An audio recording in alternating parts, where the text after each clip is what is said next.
Hello friends, പുതിയൊരു വീഡിയോയിലേക്ക് സ്വാഗതം. യൂട്യൂബിൽ വന്നിരിക്കുന്ന ഒന്ന് രണ്ട് അപ്ഡേറ്റ്സുകളെ കുറിച്ചാണ് ഇന്നത്തെ വീഡിയോയിൽ പറയുന്നത്. ഈ അപ്ഡേറ്റ്സ് വന്നിരിക്കുന്നത് യൂട്യൂബ് ഷോർട്സിലാണ്. യൂട്യൂബ് ആപ്ലിക്കേഷൻ ഓപ്പൺ ചെയ്ത് നിങ്ങൾ ഇവിടെ ഈ പ്ലസ് ബട്ടണിൽ ക്ലിക്ക് ചെയ്ത് ഇതിൽ ക്രിയേറ്റ് എ ഷോർട്സ് എന്നതിൽ പോകുമ്പോൾ നിങ്ങൾക്ക് ഇപ്പോൾ ഷോർട്സ് വീഡിയോസിന് എഫക്ട്സ് എല്ലാം കൊടുക്കാനുള്ള പുതിയൊരു ഓപ്ഷൻ വന്നിട്ടുണ്ട്.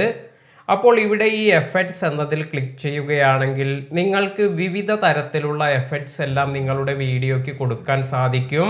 ഇത്തരത്തിൽ ഇതിൽ നിന്നും നിങ്ങൾക്ക് ഇഷ്ടപ്പെട്ട എഫക്ട്സ് എല്ലാം കൊടുത്ത് നിങ്ങളുടെ വീഡിയോ കൂടുതൽ ആളുകളിലേക്ക് എത്തിക്കാനെല്ലാം നിങ്ങൾക്ക് സാധിക്കും. ഷോർട്സ് വീഡിയോസ് ചെയ്യുന്നവർ ഇപ്പോൾ തന്നെ ഈ ഫീച്ചർ നിങ്ങൾക്ക് ലഭിച്ചിട്ടുണ്ടോ എന്ന് ചെക്ക് ചെയ്തു നോക്കുക.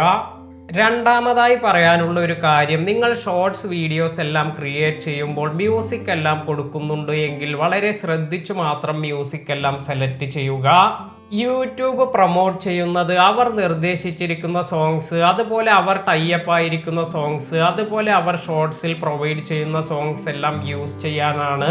നിങ്ങൾ പുറത്തു നിന്നും ഏതെങ്കിലും മ്യൂസിക് എല്ലാം ഡൗൺലോഡ് ചെയ്ത് ഇത് നിങ്ങൾ കൈൻമാസ്റ്റർ അല്ലെങ്കിൽ ഇൻഷോട്ട് പോലുള്ള ആപ്ലിക്കേഷനിലെല്ലാം എഡിറ്റ് ചെയ്ത് ഈ സോങ്സ് എല്ലാം ആഡ് ചെയ്യുകയാണെങ്കിൽ നിങ്ങളുടെ ഷോർട്സ് വീഡിയോസിന് കോപ്പിറൈറ്റ് ക്ലെയിം എല്ലാം വരാം.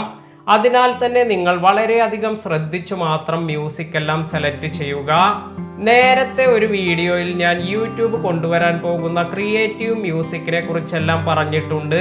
അതായത് മ്യൂസിക് ഓണർക്ക് കുറച്ച് പേഴ്സൻറ്റേജ് എല്ലാം യൂട്യൂബ് മാറ്റി വച്ചിട്ടുണ്ട്. അതിനാൽ തന്നെ യൂട്യൂബ് പ്രൊമോട്ട് ചെയ്യുന്നത് ഇത്തരത്തിൽ അവർ ടൈപ്പായ മ്യൂസിക് എല്ലാം ഷോർട്സിൽ ഉപയോഗിക്കുന്നതിനാണ്.